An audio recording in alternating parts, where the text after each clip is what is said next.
আসসালামু আলাইকুম প্রিয় চাকরি প্রার্থী বন্ধুরা। আজ ৩রা সেপ্টেম্বর ২০২৫। শুরু করছি আজকের কারেন্ট অ্যাফেয়ার্স। প্রথমেই আজকের কারেন্ট অ্যাফেয়ার্সে আপনাদের জন্য প্রশ্ন থাকবে, সিপাহী বিদ্রোহ কত সালে সংগঠিত হয়?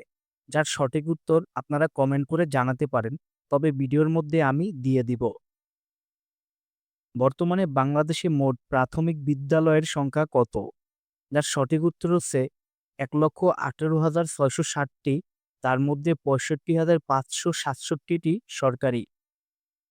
চলতি অর্থবছরের ২৪-২৫ প্রথম মাসে জুলাই ২০২৪ বাংলাদেশের রপ্তানি আয় কত ছিল? উত্তর হচ্ছে $৪৭৬ কোটি। সূত্র এনবিআর। আগস্ট ২০২৫ মাসে বাংলাদেশে কত প্রবাসী আয় এসেছে? উত্তর হচ্ছে $২৪২,২০,০০,০০০। পিলখানা হত্যাকাণ্ড নিয়ে নির্মিত প্রামাণ্যচিত্রের নাম কি? উত্তর হচ্ছে ৩৬ অ্যাওয়ার্ডস অব বিট্রিয়াল। ২০২৪-২৫ অর্থবছরে বাংলাদেশের মোট রপ্তানি আয় কত? উত্তর হচ্ছে $৪,৮২৮ কোটি। সিপাহী বিদ্রোহ কোন সালে সংগঠিত হয়?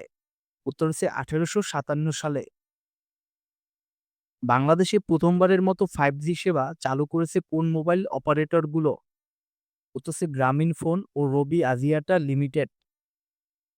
বাংলাদেশে 5G সেবা চালু হয়েছে কবে? উত্তর হচ্ছে গত ৩১ আগস্ট ২০২৫ থেকে। বাংলাদেশে প্রথম ফি ছাড়া ক্রেডিট কার্ড চালু করেছে কোন ব্যাংক? উত্তর হচ্ছে prime bank. Bangladesh travel and tourism fair বিটিটিএফ কবে অনুষ্ঠিত হবে? উত্তর হচ্ছে ৩০ অক্টোবর ২০২৫। বিটিটিএফ এ কতটি দেশ অংশগ্রহণ করবে? উত্তর হচ্ছে ২০টি দেশ। মালাক্কা প্রণালী কোন দুটি সাগরকে সংযুক্ত করেছে? উত্তর হচ্ছে আন্দামান সাগর ও দক্ষিণ চীন সাগর। তুরস্কের সামরিক বাহিনীতে সম্প্রতি কোন আকাশ প্রতিরক্ষা ব্যবস্থা যুক্ত হয়েছে? উত্তর হচ্ছে স্টিল ডোম আকাশ প্রতিরক্ষা ব্যবস্থা। চীনের প্রেসিডেন্ট শি জিনপিং ও রাশিয়ার প্রেসিডেন্ট পুতিন কর্তৃক প্রস্তাবিত নতুন বিশ্ব ব্যবস্থার নাম কি? উত্তর হচ্ছে গ্লোবাল সাউথ।